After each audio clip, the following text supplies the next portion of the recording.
Hello everybody, welcome back to my channel. So in today's video I have a little bit of a different DIY for you today. It's actually kind of like a really simple one basically. I wanted a Ita bag for the longest of times, but to buy them in the UK they're either all the same or really expensive.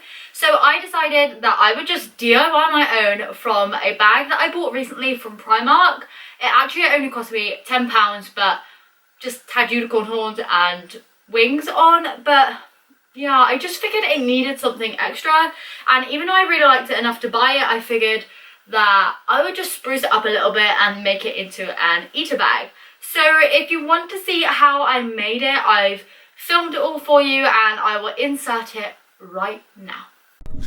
So this was the original backpack that I actually chose to redeco, and this was just a unicorn one from Primark that I previously mentioned, and it had these wings and this weird horn on, which I kind of actually liked. That's why I bought the backpack, because I thought it would be really fun. But when I was looking at it the other day, I figured that I could do something a little bit more more me, so I decided that this was the perfect backpack of mine to kind of give a just second chance for. So if you want to make one of these, you can of course just buy a backpack. Any normal one will do, any old one that you have will also do, but you want to make sure that it has kind of two layers, one on the outside and one on the inside. This backpack actually had 4 like kind of layers of fabric, which is incredible because who knew these Primark backpacks were made so well?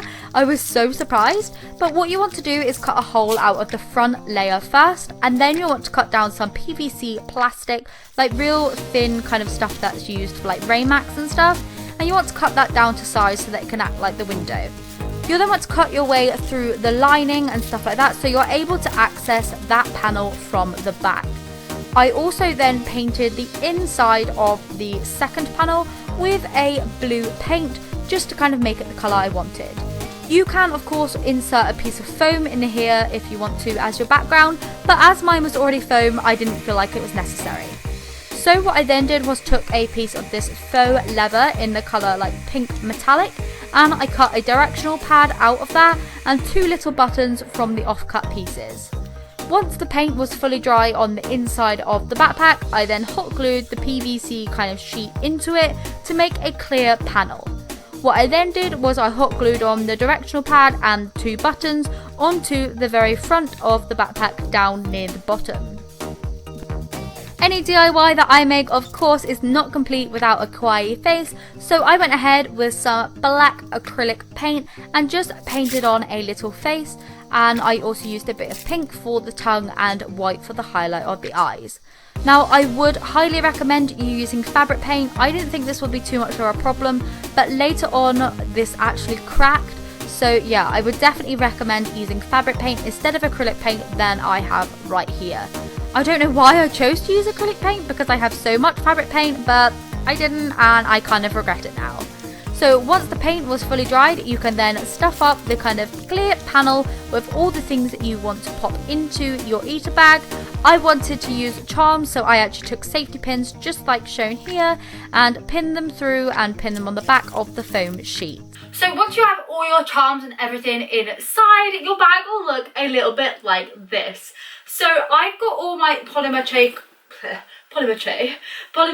charms in there, which I'm really loving, and I think it just makes a little kind of extra zhuzh. You can obviously put whatever you want inside your Ita bag. You can put pins in there, you can put squishies, plushies, whatever you want. I obviously have this little kind of window which I kind of inspired by like a Game Boy or something. I know I've done my Game Boy charm before and I figured like this was the same sort of like shape, so I thought that would be a fun take on it. And yeah, I'm just really happy with how it came out. If I was to do it again, I'd probably put another insert inside, which I still can do, and I can kind of like pop another one inside the layer to change the background because the paint has kind of cracked a little bit since I put all the pins in there. But besides that, I think it looks so super cute, and I just kind of want to try it on, but I don't want to kind of like face away from you, you know? So let me just put this on my front. I do like the weirdest things. But yeah, here's how the Ita bag turned out. It was super cheap to make. Like, obviously the bag I think was about £10, and then the PVC backing, I already actually had that from another project, but I know you can get it for a couple pounds on eBay and stuff. So yeah, I'm really happy with how this turned out. Let me know what you think about it in the comments down below, and if you have any other DIYs that you'd like me to try out. And yeah, that's it for today. So I hope you have a lovely day, and I'll see you in tomorrow's video. Bye!